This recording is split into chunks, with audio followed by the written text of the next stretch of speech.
Thanks for checking out Scotty's Hobbies. Today, I'm going to be showing you the lifting or jacking points on your Toyota Corolla. This is a 2016 Toyota Corolla. This generation, actually all of them are pretty similar, so this should help you out on pretty much any Toyota Corolla out there. But you'll see, look at this vehicle. If you have this one, this will be for sure exactly for your vehicle. So 2016 Toyota Corolla, you can see. We just got done doing the brakes. There'll be a video in the description for that. On the front, you'll see right here, these two little notches.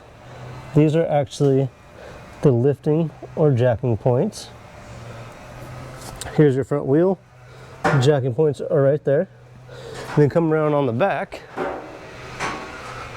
right in front of the back wheel, I have my jack already on it.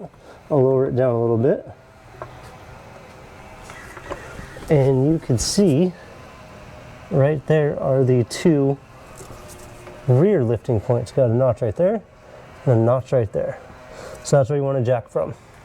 I put the jack stand on a part of the suspension, the rear lower control arm, to do the rear brakes.